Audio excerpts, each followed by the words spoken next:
Ailelerimizin sorduğu sorulardan bir tanesi, benim çocuğumun göğsünde hırıltı, hışıltı var. Ben oraya bir takım kremler veya başka maddeler sürerek bunu geçirebilir miyim? Veya bir takım işte yün gibi veya farklı giysileri kullanarak bunları giderebilir miyim?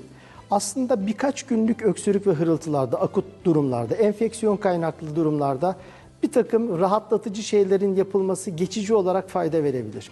Fakat biz görüyoruz ki bazen aileler bu tür yöntemleri aylarca kullanmak zorunda kalıyor ve hırıltı giderek ağırlaşıyor çocuklarda. Yani yapmış olduğumuz şey çocuğumuza bir fayda vermiyorsa, özellikle de kronik hadiselerde mutlaka altta yatan hastalığın tespit edilmesinin daha önemli olduğunu bilmek gereklidir. Bazı annelerin, bazı ailelerin oldukça çok endişe ettiği noktalardan bir tanesi, bebeklerinde doğuştan itibaren özellikle gırtlaklarından yumuşak, kedi mırıltısı gibi bir takım seslerin geldiğinden bahsediyorlar. Ve bunlar ne zaman bizim için önemlidir? Acaba geçer mi bu sesler diye endişe ettikleri durumlar olabiliyor. Özellikle bizim laringomalezi dediğimiz, bebeklerin gırtlaklarının yumuşak olmasına bağlı olarak bir takım kedi mırıltısı gibi sesler gelebiliyor. Bu sesler zamanla azalır ve kaybolan masum karakterli dediğimiz seslerdir. Fakat bu sesler zamanla azalmadıysa, gün içerisinde hiç aralık vermeden sürekli devam ediyorsa ve günler, haftalar, aylar geçmesine rağmen azalmak yerine daha da arttıysa bu durumda ciddiye almak lazım.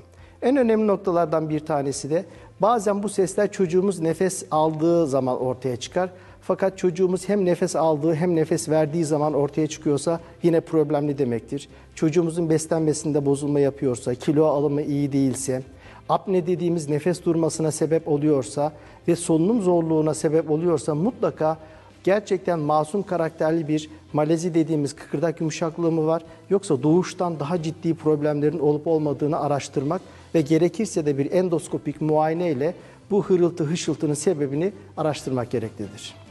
Hırıltılar ne zaman tehlikelidir? Aslında birçok hastalıkta olduğu gibi geçmediği zaman, uzadığı zaman veya klinik olarak ağır bir tabloda karşımıza geldiği zaman mutlaka tehlikelidir. Özellikle mesela bazen bir yabancı cisim aspire edildiğinde aileler o esnada ciğerlerine kaçan cisim esnasındaki öksürük, hırıltıyı birkaç saat sonra geçmiş olarak bulabilirler. Dikkat edilmesi gereken en önemli noktalardan bir tanesi, bir yabancı cisim aspire ettiğinizde hırıltınız geçse bile öksürüğünüz mutlaka endoskopik olarak muayene edilmesi gereklidir. Yani uzadığında şikayetler, daha ağır problemler ortaya çıktığında, solunum zorluğu, yoğun hışıltı, ısrar eden, tedaviye rağmen geçmeyen durumlar olduğunda bu durumda altta yatan tehlikeli bir durumun olup olmayacağı aklımıza gelmeli ve mutlaka geciktirmeden bir hekim başvurusunu yapmalıyız. Hırıltısı, hışıltısı olan ailelerimizin en çok sorduğu noktalardan bir tanesi de benim çocuğum astım olabilir mi? Ve bu astımdaki hırıltı ve hışıltıyı diğer hastalıklardan nasıl ayırt edebiliriz? Astım, hırıltı ve hışıltının en önemli sebeplerinden bir tanesidir. Uzamış hırıltı ve hışıltılar, tekrarlayan hırıltı ve hışıltılar astımın en önemli bulgularından bir tanesidir. Astımı olan çocukta hırıltıyla beraber çoğunlukla öksürükte olur. Gece artan öksürük ve hırıltılar meydana gelir. Sıklıkla saman nezlesi, alerjik başka bir takım bulgular, gıda alerjileri eşlik edebilir. Ve aile hikayelerine sorguladığımızda genelde birinci dereceden akrabalarında benzer hikayelerin, astımın, saman nezlesinin, gıda alerjilerinin veya egzamanın olduğunu öğreniyoruz çocuklarımızda. Astım örneğin doğuştan itibaren şikayetler başladıysa astım olmayabileceği aklımızda kalmalı. Astım tedavisini almasına rağmen düzelmeyen çocuklarımız, dirençli giden solunum problemleri olduğunda, yoğun balgam çıkartıldığında ve çekilen akciğer greflerinde yine enfeksiyon veya diğer hırıltı hışıltının sebeplerini gösteren durumlar olduğunda da çocuğumuzda astım olmayabileceği, farklı hastalıklardan dolayı da hırıltı ve hışıltı olabileceği akılda tutulmalı. Yani hırıltı ve hışıltının en sık sebeplerinden bir tanesi astımdır ama astım tek başına hırıltı ve hışıltının tek sebebi değildir. Altta yatan diğer hastalıkların da astımın yanında mutlaka araştırılması gerekir. Bir diğer çokça sorulan sorulardan bir tanesi de bronşit.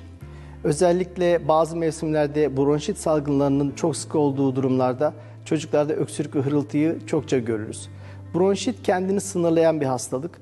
Bronşite bağlı soğuk algınlığında genelde üst solunum yolu enfeksiyonlarını takip eden dönemlerde akciğerlerimizde bir hırıltı hışıltı meydana gelir. Birkaç haftanın içerisinde kendini sınırlayan ve geçen bir hastalıktır. Fakat bazı durumlarda bronşit çok ağır geçirilebiliyor ve çocuklarımızın akciğerlerine zarar verebiliyor. Bronşitte en önemli dikkat etmemiz gereken nokta, ağır olduğunda bronşit mutlaka gerekirse yatarak tedavisinin verilmesi lazım. Fakat bronşitte meydana gelen hırıltı hışıltının 2-3 hafta içerisinde düzelmemesi, artarak devam etmesi ve 1. ayın sonunda hala çocuğumuzda hırıltı ve hışıltının devam etmesi durumunda da bu bronşitin çocuğumuza zarar vermiş olabileceği aklımızda tutulmalı ve bronşitin kronik sekelleri, kronik hasarları dediğimiz durumlarında araştırmasının önemli olduğunu aklımızda tutmalıyız.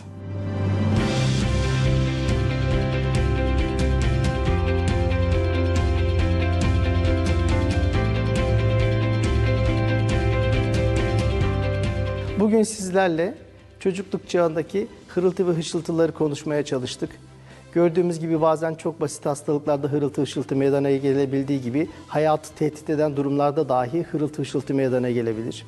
Aklımızda tutmamız gereken en önemli şey, çocuğumuzda hırıltı hışıltı varsa mutlaka bir hekime başvurmak, altta yatan sebebin ortaya konmasını sağlamak ve hekimin yine önermiş olduğu tedavileri devam etmek lazım. Tedaviye dirençli durumlarda özellikle 1 ayın üzerinde devam eden kronik hırıltı ve hışıltının olduğu durumlarda da doğuştan itibaren olabilen, altta yatan daha ciddi hastalıkların olabileceğini aklımızda tutup buna göre davranmamız gerekir. Hepinize iyi günler.